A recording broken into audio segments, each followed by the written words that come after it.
Hi, Torah. Brad. How you doing? Yeah, really? Okay, that's good. Okay, we seem to be relatively happy. Oy. Okay, do a little bit of calendar for, oh, yeah, you said that already. Hi, Abby. Good to see you. Good to see everybody, actually. Well, not everybody, but Not everybody. yeah, Effie, it's a little bit of calendar. 3 p.m. Sunday, if I have this correct, 3 p.m. Sunday is going to be the memorial service for Alan Fraley. So 3 p.m. Sunday, you can check the Wilshire calendar, get the link and whatever else has to happen. It's also you can go live. You just have to follow the instructions. We are going to be virtual. Speaking of virtual, next week, some of you may remember the glorious days of a siyum, when someone would go to Costco and pick up just the right herring, and others would bring gefilte fish balls and all kinds of spreads and breads and pastry. So we're not having that next week. We're going to have, next week, we finish the study of the book of Genesis for this year, and we are going to have what I lovingly call a DIY siyum. Do it yourself. Bring food for your own individual being, happy stuff, good stuff, alcoholic stuff, non-alcoholic stuff, whatever works for you. So it looks like Howard is behind a wall. Not sure what that is. Oh, there you are, Howard. I was worried. So next week, Siyum DIY. Saturday, December 18th at 7:30 p.m. Jim Ruxin is inviting us to a film thing. Jim, do you have any comments about that? Yes, I haven't selected the film yet, but I will, and you'll all get an email from me by Monday morning. Very good. I've seen the film, as I say every time, and it's a fabulous film, and I really, really enjoyed it. Whatever it is. Okay. And Cindy, what's coming up? Sisterhood is still collecting towel sets for the women's shelter, towels, socks, toiletries to the university campus. And the deadline is December 20th. Right. Risa and I are bringing our towels next Friday evening. Perfect. We're going to be having services at the university campus. And so we're going to be bringing ours then. But perfect. Thank you. Yeah. Cindy, may I say I left mine at the Irma's campus last night. Maintenance is going to get to university. Okay, I thought Kareth was going to bring it over, but well, yeah. Cheryl gave it to maintenance, and maintenance, they're going to take care of it. Perfect. Thank you so much. You're welcome. Good. Cindy, are you collecting new or gently used towels? Brand new. And make sure you dry them before you bring them, Larry. Okay. And they're just really good deals on Amazon, Target, Home Goods. You know, you could get, use your coupon at Bed and Bath. Yeah, it's great. And Cindy, it's a great annual project. And thank you, Sisterhood, for doing that. I see Carrie and Ray. Can you say hello? Yeah, you can say hello. Hello. And everyone here knows that I suffer from many memory deficits. So would you be willing to introduce yourselves to everybody? Yes, hi. We are actually zooming in from Hawaii. Oh, Lynn, did you hear that? They're zooming in from Hawaii. Okay. We are both from Southern California. We moved here about 3 years ago. And we have been participating with a group with Valley Beth Shalom in Encino. Yes. And the facilitator of that, her name is Judy. I can't remember her last name, but she retired. So we've been been searching around for another group to participate in, and we came across yours. So it's 7:00 in the morning here, and we thought we'd check you out. Yeah, well, thank you very much. And Carrie and Ray, if God forbid you enjoy the session this morning, I would just ask you, if you choose, to send me your email address so that you'd get notifications and so forth. My email address is Rav Davids, Davids, Rav Davids @gmail.com. Great. Once again, it's RAVDAVIDS, Rav Davids @gmail.com. Okay. Thank you. Thank you. I'll So- put mine in chat. Oh, that is terrific, but I don't know if you don't want to identify yourselves, if you hate the morning. It's fine. Hannah Gill, thank you. Just put my email address in chat. Okay. Hi, everybody, and welcome to everything. First of all, we're doing checking in. We did find out already that Cindy is about B'Shah Tovah to become a grandmother again. We have that. Any other good news, interesting news, difficult news, whatever is going on? Hi, Doris. I didn't say hello to you. I'm going to become a grandmother again. You are. My son, who just got married, had made the announcement at his wedding.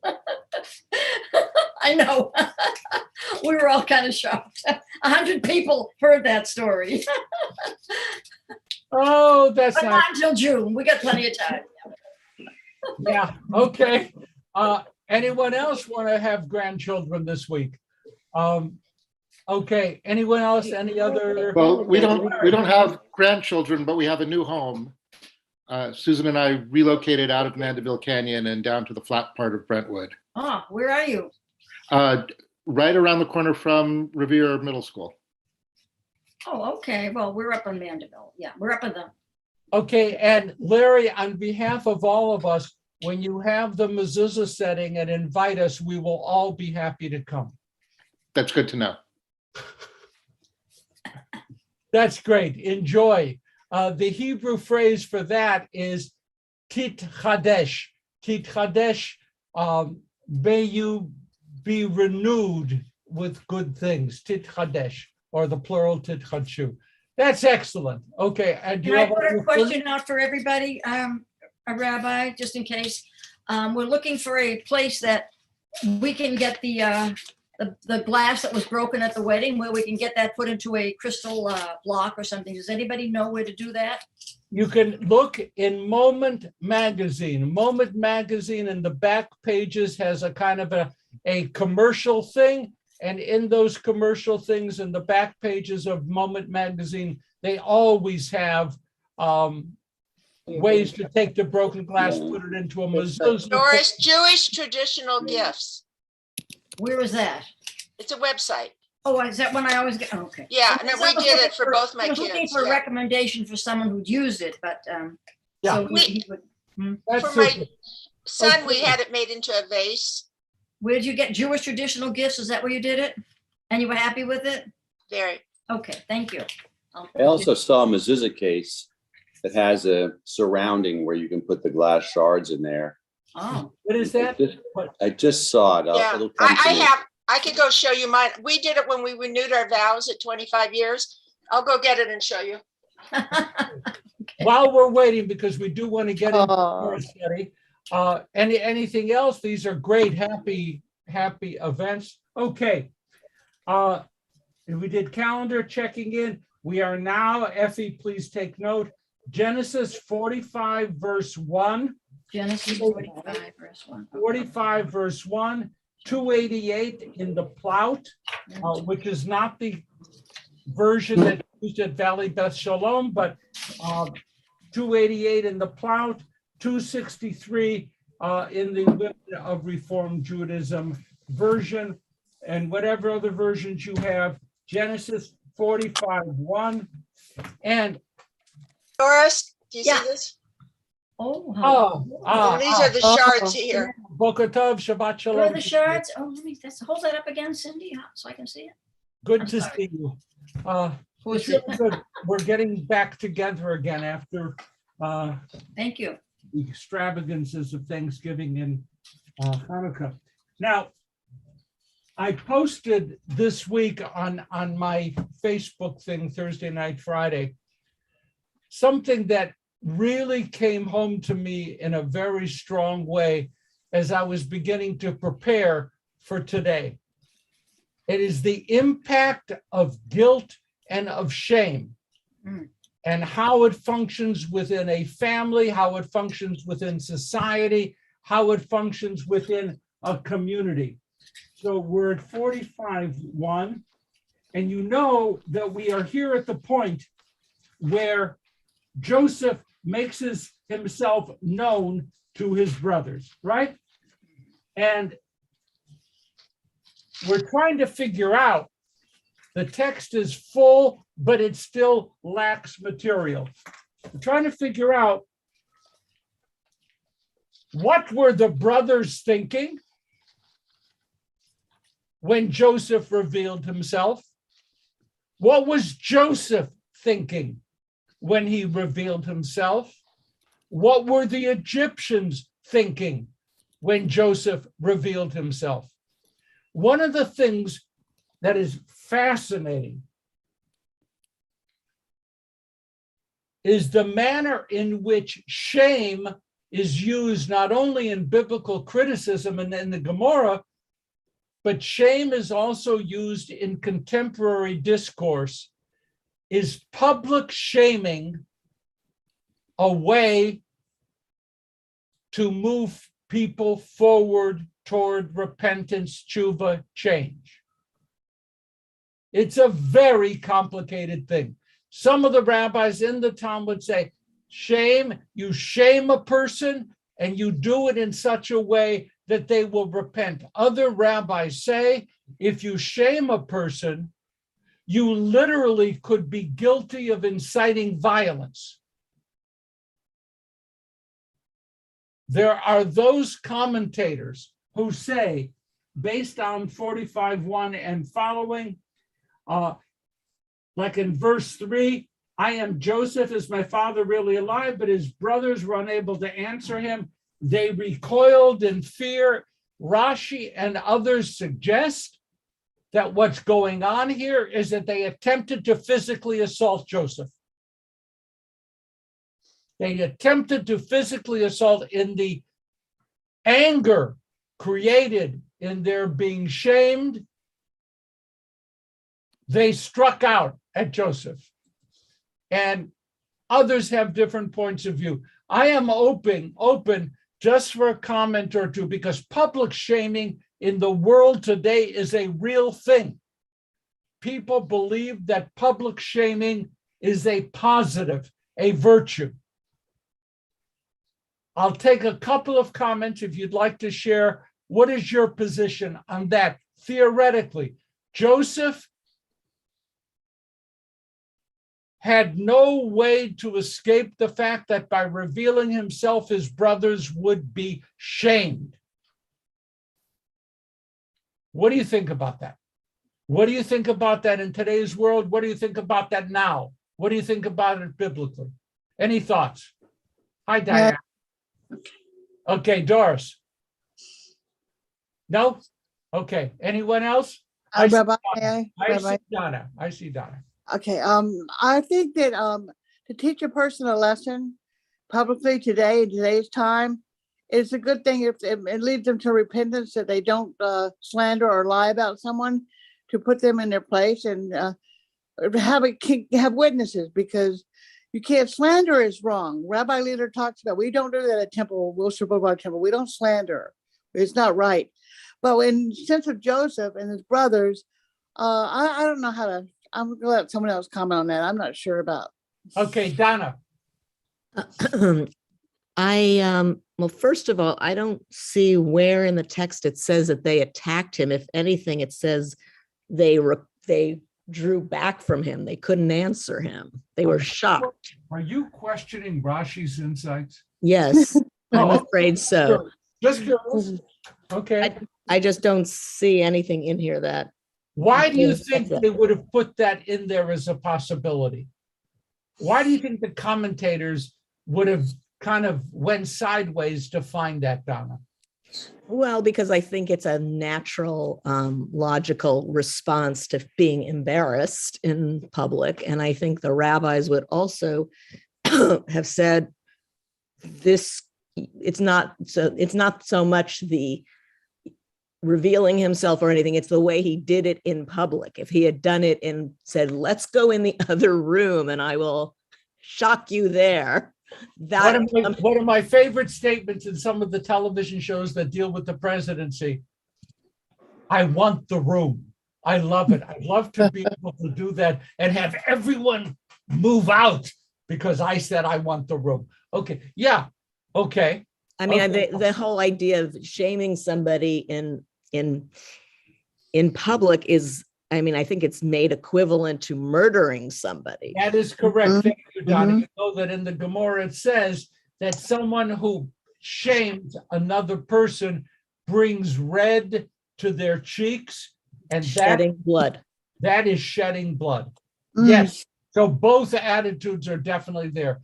Another hand or two. I see Effie and then Mara. Okay, we'll stop with that. Interesting. Could you please translate the last 3 words in verse 3? The last 3 words in verse 3. Yeah. Ki nivhalu mipanav. They were astonished, taken aback. The word recoiled is not there. If that's what you're looking at the translation, you know my love for translation. The nivhalu doesn't say it. It just. I tried this one. They were aghast. I like that. They were aghast. Because I don't understand where he shamed them. He just said, I'm your brother. How is that? Yeah, I am your brother. What does he go on to say? I am your brother, whom you sold to Egypt. I think that might have been a little provocative. I said I was going to the next. I lost track. No, I lost track. Oh, Mara. Yes. At this point, he doesn't say that you sold. Next line. Yes. So maybe I'm misunderstanding the conversation or misunderstanding what Donna said, but in the first verse, Joseph says, in my translation, cause every I'm man sorry, to Mara. cause every man, I'm sorry, cause every man to go out from me, suggesting that he's not publicly shaming his brothers. But everyone is going to be very much aware that something really interesting went down. And inside a palace, I would suspect it took no more than 3 minutes for the word to spread. Well, then the next that's verse not says what- that he wailed so loud that everybody in the palace heard. So they're even though they're not in the room, they are hearing that something's going on. Okay, we're going to get to the text, but I do see Howard, and he doesn't have the wall in front of him right now. So Howard, quickly, and then we're moving on. I think Rashi not only, Rashi says in his commentary partly that he called to them, this is for verse 4, he called to them in tender and supplicating terms and showed them that he was circumcised. Yeah, well, I want to get to that because that was it's a fascinating thing. So let's just start with 45:1. Joseph could no longer restrain himself. And this was after Judah basically said, hey, look, whoever you are, your royal or viceroy, take me as a slave, let Benjamin and the rest of the family go back. So Judah says this, and by the way, the speech of Judah to Joseph is the longest speech in the whole Torah. Just, You're playing a game with friends, so that's the longest one. Okay. Joseph couldn't stand it anymore, and he says, "Hotziu kolish me alai." Empty the room. Everybody out of here. Get everyone away from me. V'lo amad ish ito, when no one was with him, b'itfada Yosef elachem. And when he finally said what he needed to say, it was only Joseph and his brothers. Vayiten et kolo bivachi. Ibn Ezra will point out it should be bavechi, but we're not going to do grammar. Vayiten et kolo bavechi, bavichi, vayishmu Mitzrayim, vayishma bet Paro. And Joseph screamed out. He screamed out in wailing. And all of Egypt heard. And now it says, Vayishma bet Paro. And the house of Pharaoh heard. Tell me what is really meant by bet Paro. Did the palace hear? Do you remember? Often we say the whole town, everybody. It means that the people working there, the people in the community, heard the wailing of their viceroy. I wonder how they felt about that. This guy is now running Egypt, and he's in a room with these 10 guys, and he's screaming. That might have made them feel just a little bit uncomfortable. Vayomer Yosef alachav ani Yosef ha'od avi chai. Forgive me, I am about to attack a translation again. Joseph then said to his brothers, I am Joseph. Is Dad really alive? I don't know what you have in your translations. But Doth my father yet live? Yet live. Is he still alive? But the translator wants you to know, so he puts it in brackets, that Joseph is saying, you've been talking about Dad as if he were alive. Hey guys, is he really alive? So what does this reveal in this instance about Joseph's feeling toward his brothers? What does it say? He misses his dad. Kevin. It says he had the power to check in on them and he didn't. Yes, good. Anyone else? Okay, Mara, and then Marina, then Penina. The question seems to be, does my father live as opposed to our father?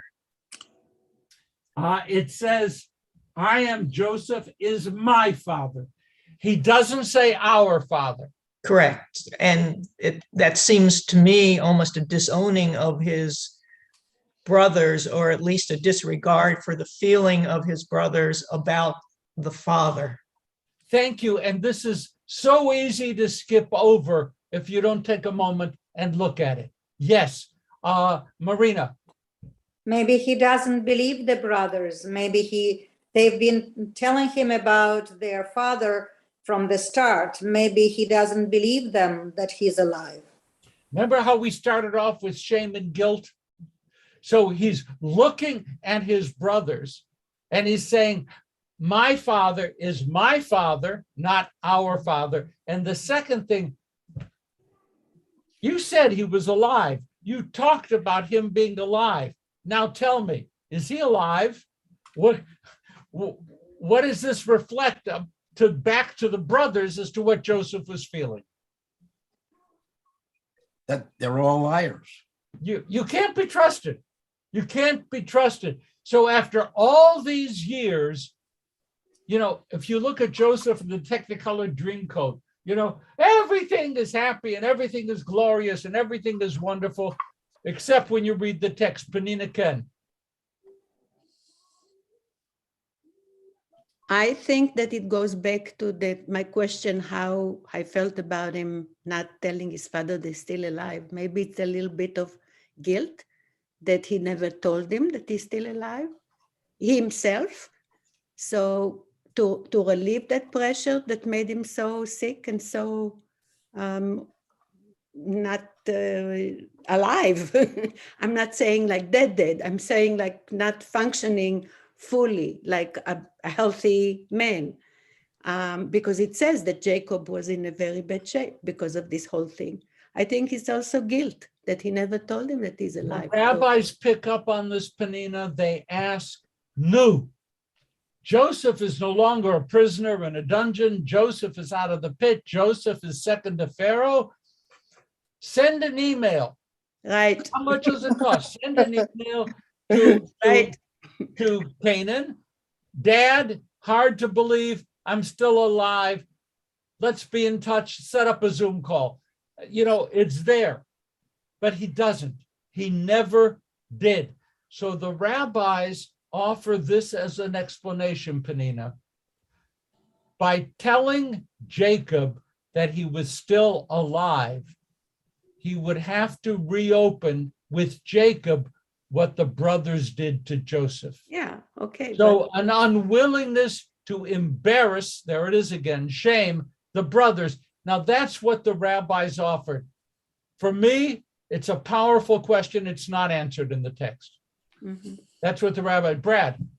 Well, I mean, even with all his interpretive, hermeneutic, exegetical powers, Joseph does not know that his father is alive.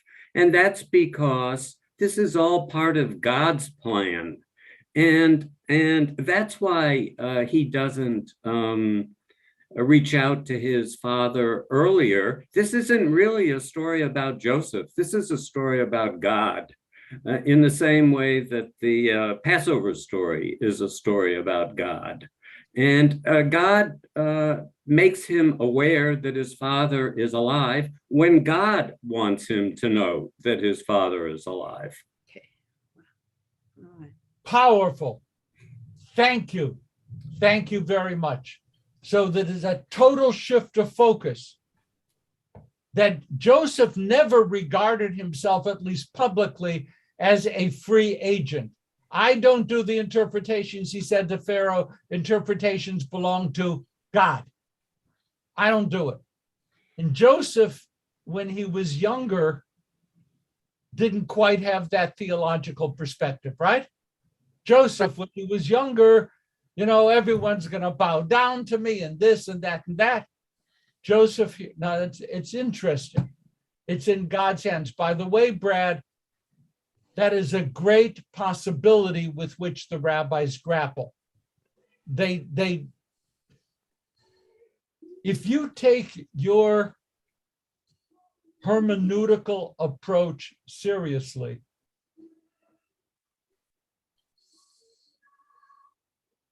all of this was so that the Israelites could be enslaved. Mm-hmm. In other words, if you push it one more step, it's God is responsible. God made it possible for Joseph to be sold to Egypt. God brought Joseph out with interpretations to Pharaoh to become viceroy. He became viceroy so he could bring his brothers down. He brought his brothers down, and now the stage is set for the Exodus story and the birth of the Jewish people. So, I mean, that is a consistent perspective. What it does to notions of free will, what it does to notions of ethical individual choices, it's a problem. It's a real problem. And if everything is an expression, we go back then to what we'll be studying in Exodus in a while. God hardens Pharaoh's heart. Super duper. What a great way to exercise free will. Pharaoh, you know, your heart was hardened by God. So you're not even ethically responsible. It's all God's hand. Brad, can I push just a moment?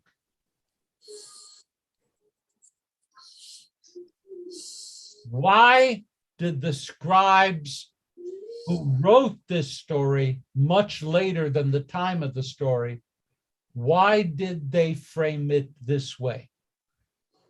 That's a tough question. And you're a tough guy, so I can ask you. And I'm not smart enough to answer that one. Sorry, Rabbi. Yes, you are. False humility comes along. Okay. Why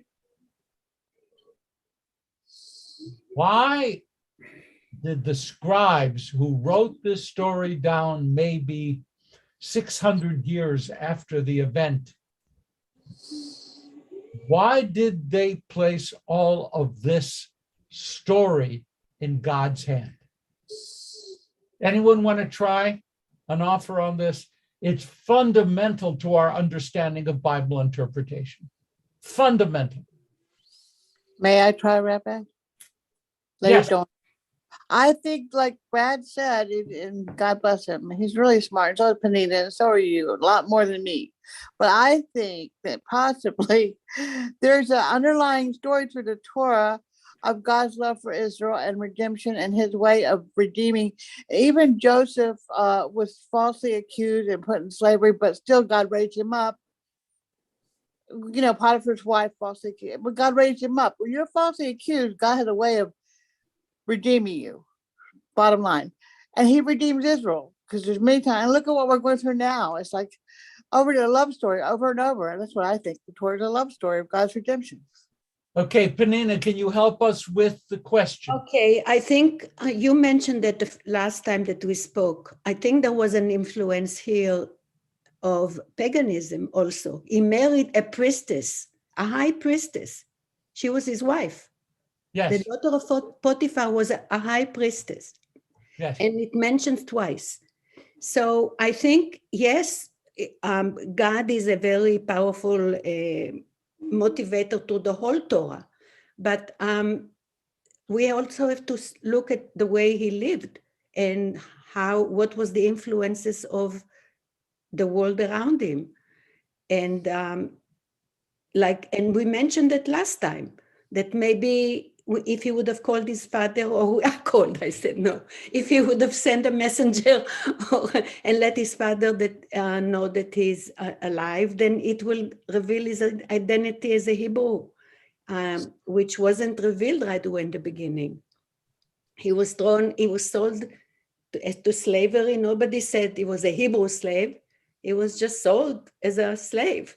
So, yet now he is married to a high priestess. So we have to, I think, look at that a little bit also. And by the way, just between the two of us, no one else needs to listen. Later on, it makes clear that Pharaoh was pretty happy when Joseph made himself known to his brothers. My soul brother, Machiavelli,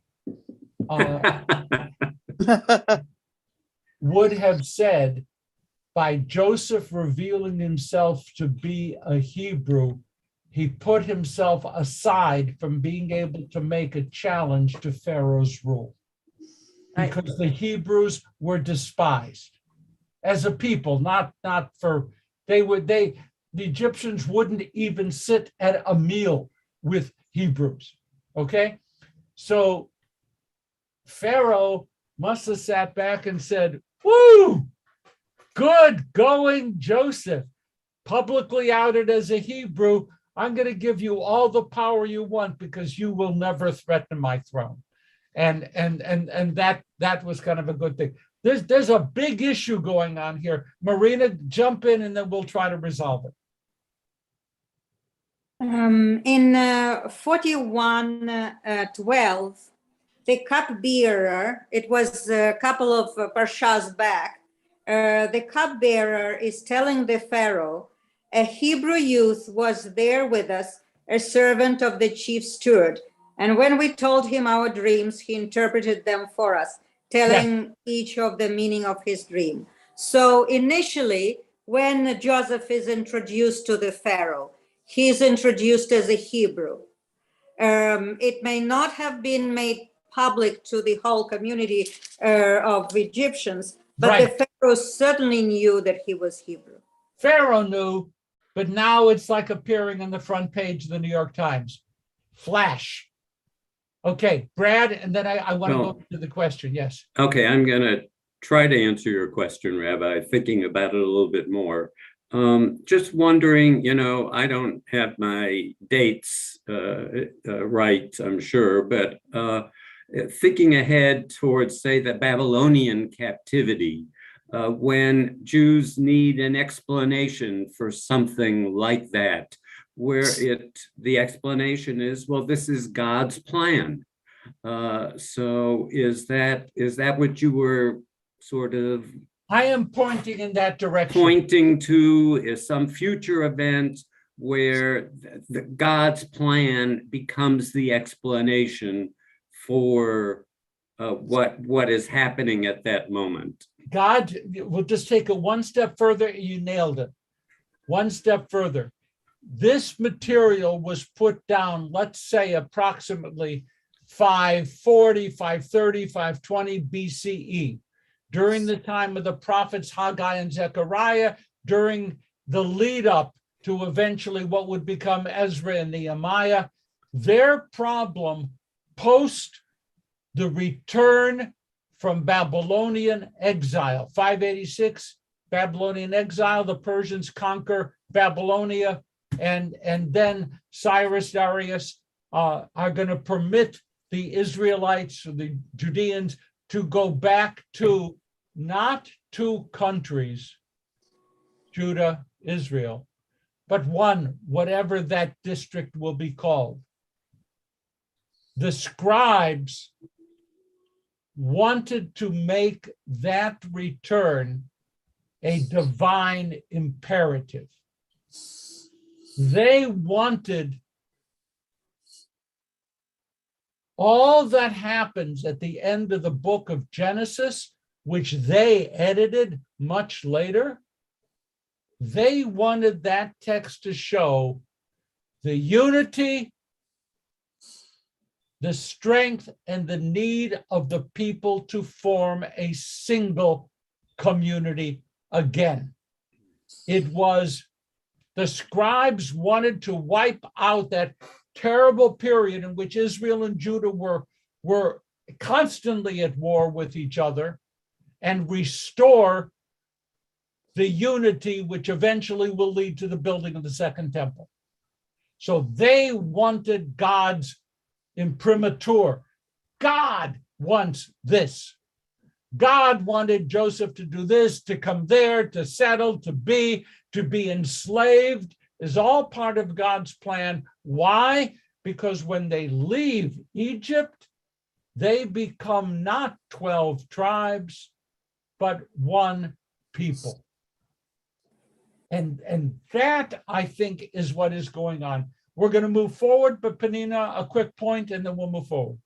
Okay, quick point is that Darius didn't just let the Israelites go back to build the temple. He let all the people that he conquered to build their temples back because he wanted to please all those gods and show that his God is the most superior one. They weren't the only one. Every nation that he conquered were allowed to go back, but they had to report to him through the whole process all the time. And when Ezra and Nehemiah were in charge of this whole project, they had to report back to Darius every move that they made. And they made lists, which caused a lot of trouble in Israel, of who is actually worthy of being in this temple. And they, it took them a long time till they finally saw some progress. It wasn't built just like that.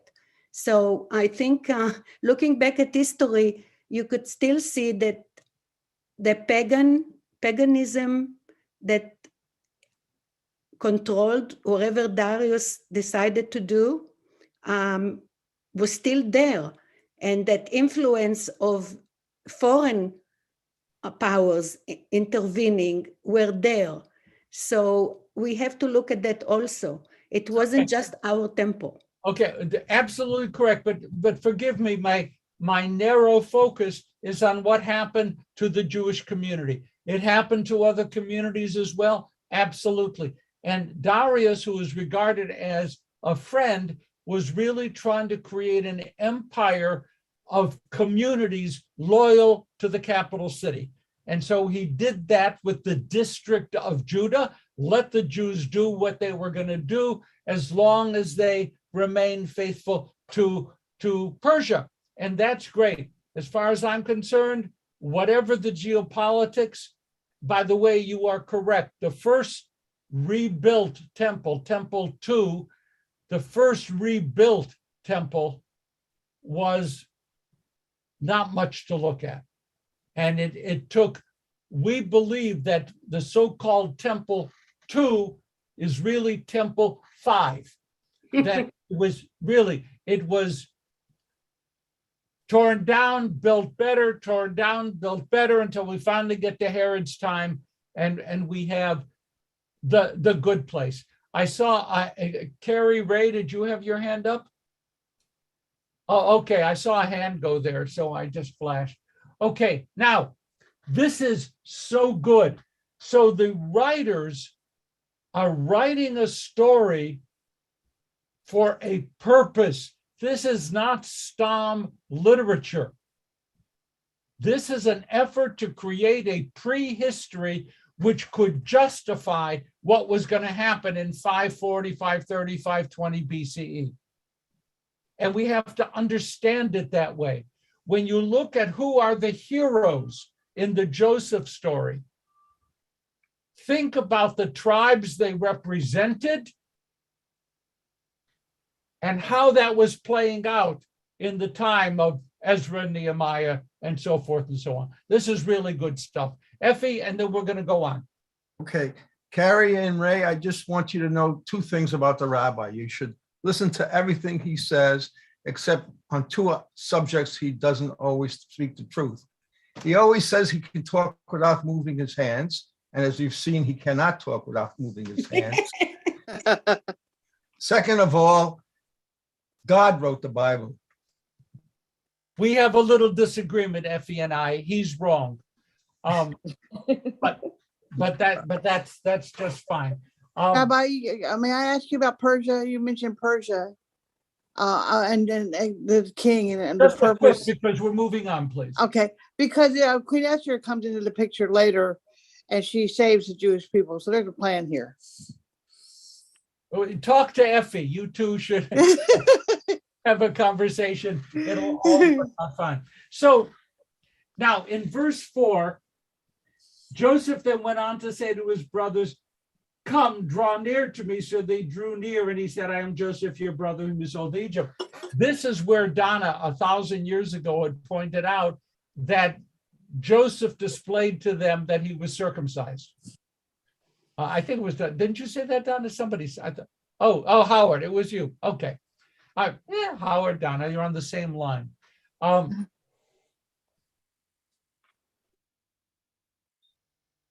I want to say that this comment by the rabbis is pushing matters a lot.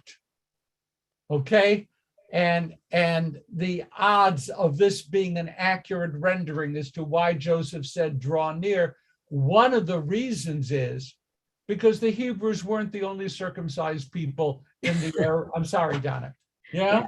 Yeah, that's, I mean, it's like, why was that any big shock? That they probably learned to do it from them. So not going into any other lewd conversations that I would be normally prone to have at this point, I don't believe that is more than, it's probably no more than the rabbis saying to their own communities, circumcision is important. You understand what I'm saying?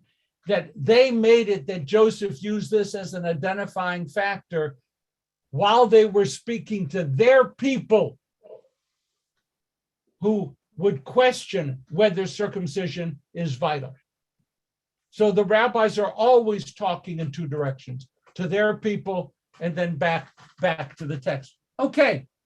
Now, let's look at this. Joseph then said to his brothers, I am Joseph. Is my father really alive? The brothers recoiled, draw near. Now he says, I am Joseph, your brother, whom you sold to Egypt. The rabbis jump on this phrase. I am Joseph, your brother, whom you sold into Egypt. Why did the rabbis jump on this? And remember our conversation about shame and guilt. What's going on? Look at the way Joseph announced himself. What do we see? There are two voices speaking. Anybody?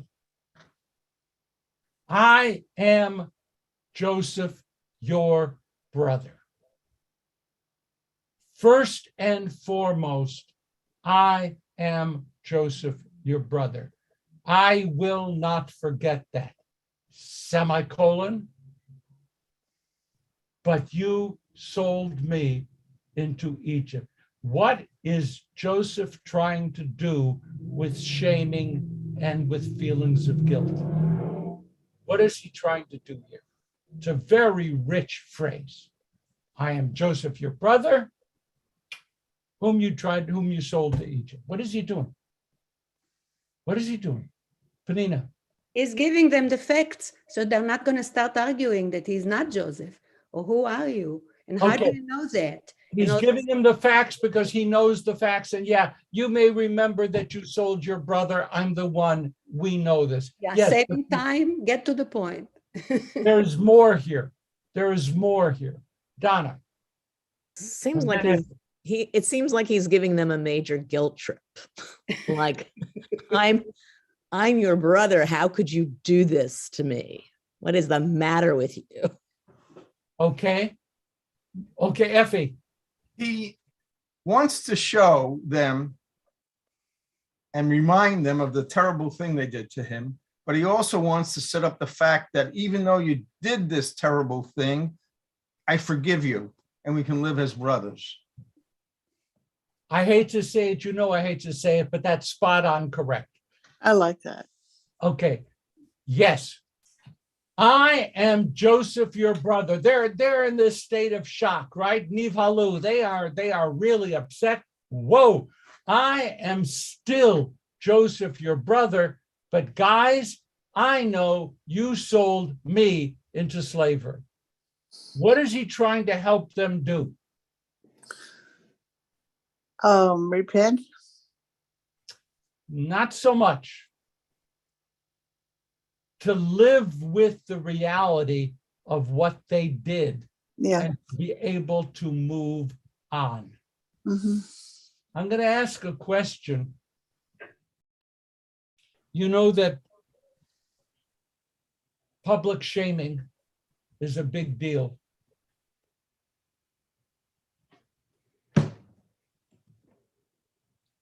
Does forgiveness ever remove the scar of shame? Abby, you're shaking your head. I'd love even to hear your voice. I haven't heard your voice all day. Do you want to talk a little bit about that? Well, I disagree. I agree with you that forgiveness does not take away the scar. The scar is there. But I have a little different take on Joseph. I feel like he's always been very arrogant, and he's being arrogant again here. And also his comment is my father alive? That's an arrogant kind of statement. My sister once made that statement. My father, like, it's not my father too, like it's an arrogant comment. And so Joseph is still saying to his brothers, I'm better than you. And the other thing is, he says, is my father still well? Not alive, still well, which means that he might have known that his father was alive.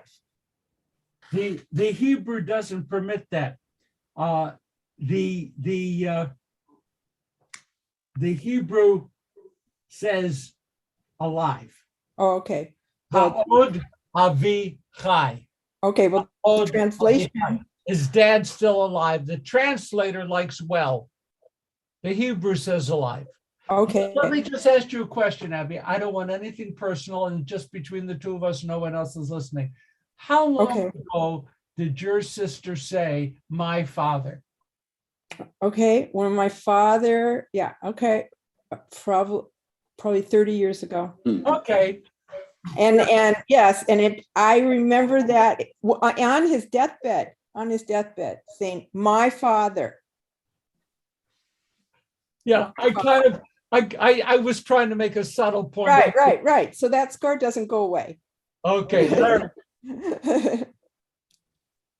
So Joseph is making what otherwise would have been a business transaction between some supplicants and Egypt personal, right? He is reinforcing their lower position in the power structure by saying, not only do you need something from me, but the person you need something from is, your brother who you sold into Egypt. He is reinforcing just how much power and authority he has over them. Thank you. Excellent. I mean, that certainly backs up the comment that this is a power thing. Okay, Ray. Yes, just to support what was just said, Joseph has always been a narcissist, and he loves working from a position of power. And we saw this with his dream interpretation. They weren't his interpretations, they were divine interpretations. When he made the deal with the Egyptians, the grain in exchange for their land, all their animals, and the 20% tax, he again wanted to deal from a power position there economically. And now I think he's working from a moral power position with his accusation to his brothers that they sold him into slavery. I think it was a statement used to disarm his brothers and again put him in a power position. And it seems like Joseph always has wanted to negotiate from a position of narcissistic power. And I think we're seeing it again here. So everything is about Joseph. So would you buy a ticket to the show, Joseph and the Amazing Technicolor Dreamcoat? I don't think I'd buy it from Joseph. Okay. Okay. First, Brad. Okay, Brad. Well, I don't think you can separate that sentence from the one that follows, which says, now do not be distressed or reproach yourselves because you sold me hither. It was to save life that God sent me ahead of you. Again, so we're back to this concept that this is all part of God's plan. You brothers, you thought you were showing agency when you did what you did. No. This was all God's doing, not your doing. I agree, Brad. Okay, that is great. I saw another hand up. I'm sorry, I lost it in the mix. Okay, Kevin.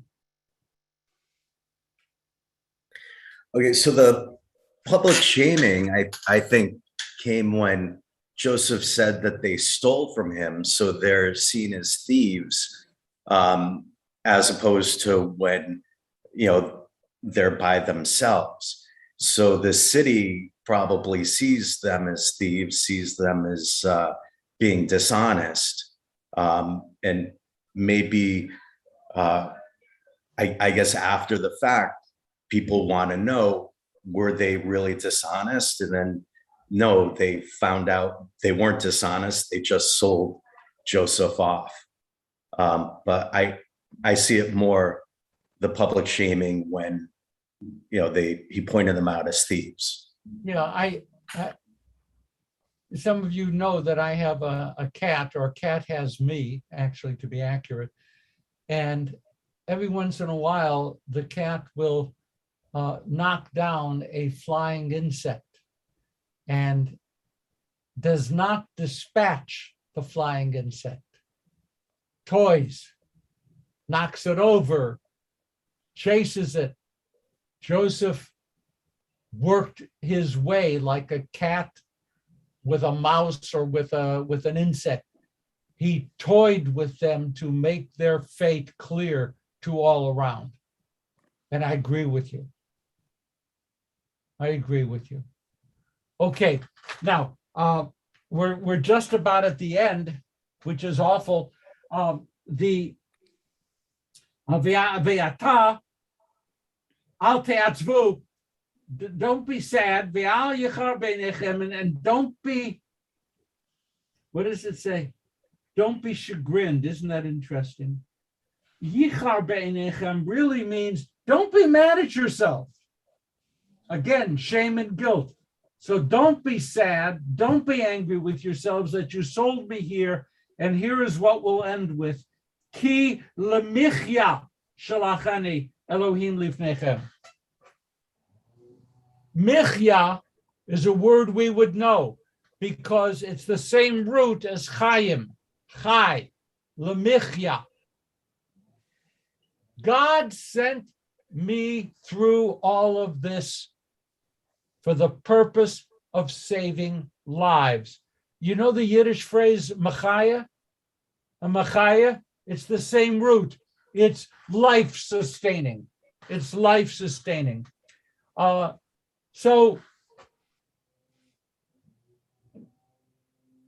folks, you live as if you make decisions and those decisions govern the course of history.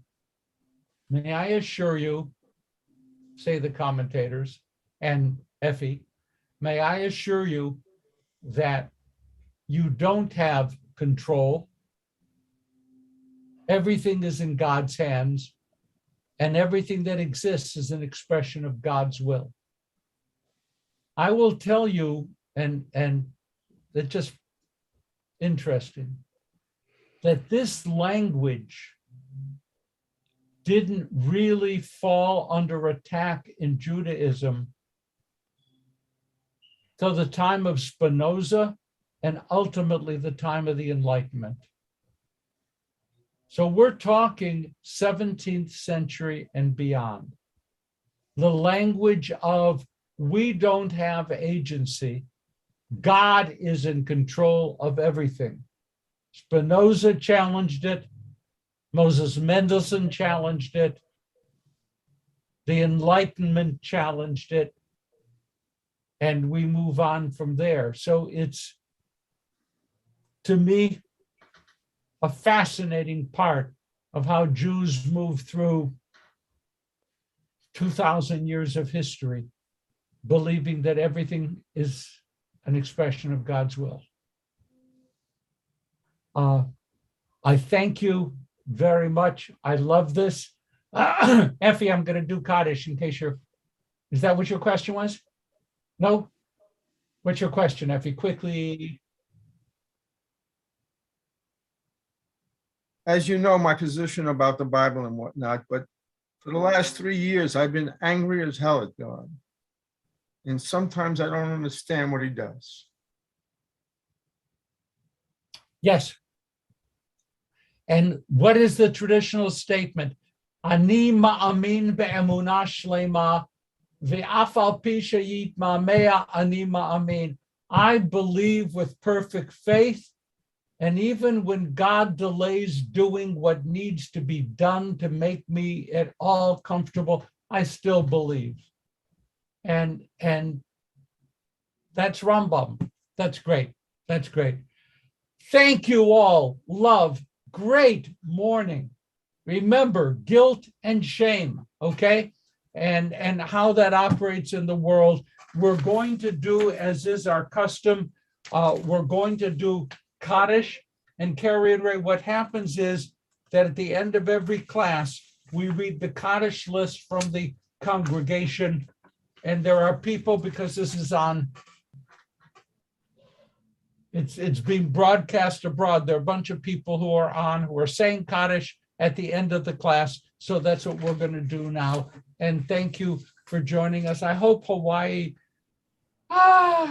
is nice. Is nice. It's lovely. Those who have passed away during the past month: Philip Bartmasser, Aaron Bender, Harriet Eport, Toby Gold, Harry Golden, Stuart Goldman, Shirley Gordon, Yafa Hagnazara Hagna Zarzadeh, Mark Levine, Harry Lipman, Estelle Markowitz. And yortzites of the following occurred during this past week. Abram Adler, Ruth Becker, Jacob Burlfine, Dennis Allen Blake, Gail Brewer, Mary Brown, Alexandra Reza Book, Molly Birkin, Eugene Kloss, Jeanette Richards Kaufman, Bud Cohn, Sheldon Cohn, Michael Coleman, Etta Copeland Daniels, Priscilla Crombie, Harry Davis, John Dolgener, Hart Draymond, Helen Dresser, Sarah Drach, Lawrence Davinsky, Marilyn Ehrman, Sam Enton, Evelyn Fern, Elena Ferrari, Robert Fink, Robert Flint, Jean Fontaine, Philip David Foreman, Ben Freeman, Harriet Freund, Ulrich First, Meyer Gerson, Guilford Glazer, May Goldberg, Florence Goldstein, Herbert Goldmark, Howard Gottfried, Nathan Greenberg, Dora Grossflam, Philip Grosser, Naomi Leah Howard, Gertrude Hutchinson, George Jacobs, Max Jaffe, Lada Khan, Shulamit Katz. This name is on the list, and there is Effie is not on. No. Okay. Oh, it is. It's not the same Shulamit Katz. I need to hear that. I just need to hear that. Thank God, that's not true. David Keith, Caesar Kirsten, Estelle King, God. Newton King, Herman Klein, Sally Kleinbard, Susan Klug, Flora Kohan Bashiri, Mary Cole, Elsie Cosman, Tilly Creven, Jerome Kunick, Herman Levitt, Jack Lewis, Gladys Lee Leibner, Lillian Lynch, Joseph Lipsky, Tilly Lubelski, Jules Lustig, Wesley McDuxton, Melvin Mallet, Herman Markowitz, Doran Mathis, Sylvia Miller, Joseph Mitchell, Rose Morhar, William Motel, Frank Nadich, Evelyn Nathanson, Solomon Neiman, Dorothy Nudger, Reyes Alguin, Carol Jean Osterwell, George Pinnes Jr., Eliyahu Pernazar, Harry Prince, Rose Ravitch, Harriet Reed, Joan Rex, Sophia Reichwald, Meyer Romick, Henry Rose, Lillian Rosen, Lois Rosen, Richard Rowan, Elizabeth Rubenstein, Nahid Saidfar Sabat, Werner Schott, Shirley Schwartz, Clara Siegel, Goldie Schaefer, Carl Shapiro, Robert Slangerup, Dorothy Slifkin, Elaine Small, Evelyn Smasson, Janet Smith, Cheryl Spivak, Charles Stark, Penelope Summers, Eugene Tate, Rose Taylor, Benjamin Touch, Estelle Wax, Martin Webster, James Weiner, David Yomtov, Gerald Young. I apologize for mispronunciations that I have made. And if you have other names you would like to add, to speak them in your heart or speak them aloud now. We mention as well Nasser. the names of all of those who died through senseless acts of terror.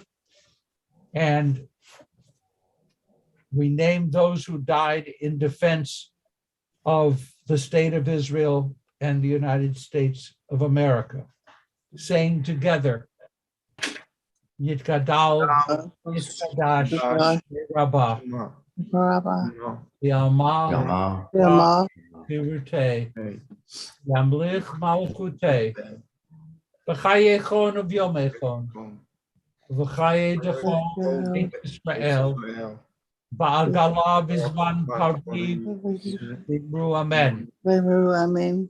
Yehi Shmei Rabba Morach, Ahishme Rabba Mara. Lam Le'olmei Maya, Yama. Yitbarach, Yishkabach, Yitba'ar, Yitba'man, Yitnaseh, Yitadar, Yitaleh, Alal, Shemei Dekudisha, Brichu, Ela min kol birchata, Shirata, Tushbachata Benechamata, Ta'amiran bi'amal Amen. Amen. Amen. Yehi shlama rab shemaya. Maya. V'chayim. Aleinu bi'al kol Israel. B'imru amen. Amen. Oseh shalom b'imru Hu ya'aseh Shalom Aleinu. Aleinu bi'al kol Yisrael. Kol b'nei Adam. B'imru. Amen. Shabbat shalom and Shabbat love, shalom. everybody. Thank you, thank you, thank you, We Carrie. love you. Thank you for giving. God bless us- everybody. Be safe. Be Stay well. well. Shabbat shalom. Shabbat Shabbat shalom. shalom. Shalom. Come back again, Carrie. Yes. Bye. Enjoy Ray, Hawaii. Ray, and Carrie and Ray, both come back. Hey, Ray. Have a nice Thank you day. very much. You're welcome. Bye. Enjoy Bye. Hawaii. Aloha. Bye. Shalom alaikum.